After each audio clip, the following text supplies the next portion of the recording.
ہمارے معاشرے میں ایک بات مشہور ہے کہ بھائی کسی مسجد میں سیمنٹ کی بوری دینے سے بہتر ہے کسی غریب کے گھر آٹے کی بوری دے دو، یہ جملہ کہا جاتا ہے۔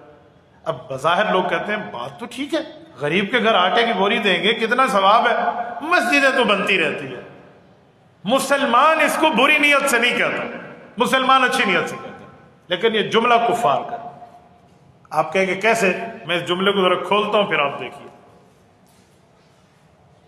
خرچ بندہ صرف مسجد پہ نہیں کرتا، خرچ اپنی ذات پہ بھی کرتا۔ تو کبھی یہ تو ہم نے نہیں سنا کہ آئی فون لینے سے بہتر ہے پہلے غریب کے گھر آٹے کی بوری دے دو۔ کبھی یہ تو میں نے نہیں سنا کہ 2 فراریاں تو انہیں اپنے بچے کے لیے گاڑیاں رکھ لی ہیں، اس سے بہتر ہے کسی غریب کے گھر میں جا کے چولہا جلوا دے۔ میں نے یہ تو نہیں دیکھا کہ کسی اپنی بیٹی، اپنے بیٹے، اپنی بچی، اپنے بچے کی یونیورسٹیز کی فیسز بھرنے سے بہتر ہے کسی غریب کے گھر جا کے آٹے کی بوری دے دو۔ یہ جملہ تو کوئی نہیں کہتا۔ نہ سب کو نظر آ رہی ہے، کافروں میں تو مسجد نظر آ رہی ہے۔ ہماری مسجد کوئی زیر تعمیر بھی نہیں ہے، نہ اس کے لیے کوئی سیمنٹ کی بوری چاہیے۔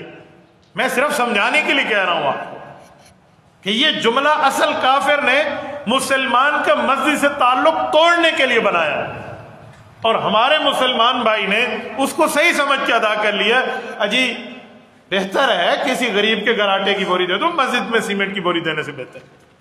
حالانکہ مسلمان صحیح نیت سے کہہ رہا ہوگا، لیکن یہ جملہ کسی غیر مسلم کا ہے، جملہ کسی کافر کا۔ ایسے کئی جملے ہیں جو کفار نے ایجاد کیے ہیں۔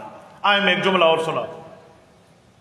علماء کے خلاف جب سازش ہوتی ہے تو کفار نے ایک جملہ بولا، قادیانیوں نے، ذرا غور سے سننا۔ وہ کہتے ہیں علماء کی تو عزت کریں، عالم تو بہت اچھے آدمی ہے، وہ آپ کو دین پڑھاتے ہیں، مسجد میں بیٹھ کے امامت کرتا ہے، خطابت کرتا ہے، سمجھاتا ہے، تبلیغ کرتا ہے، تعلیم دیتا ہے، تدریس کرتا ہے، بہت اچھا عالم ہے، لیکن سیاسی عالم کی قدر نہ کرنا۔ پتہ ہے کیوں؟ ہمارے ذہن میں اس نے سیاسی اختلاف ڈال کے یہ جملہ کیوں کہلوایا؟ کیونکہ قادیانیوں کو پتہ ہے کہ مولانا مفتی محمود رحمۃ اللہ علیہ سیاسی عالم تھے، اور انہوں نے قادیانیوں کی منجی اسمبلی میں ٹھوکی ہے، اسی لیے وہ چاہ رہا ہے کہ سیاسی عالم سے مسلمان کا رشتہ کٹ جائے۔ اس نے باقی علماء کی تو عزت سکھائی، اس عالم کی عزت نہ کرو، اس عالم کی۔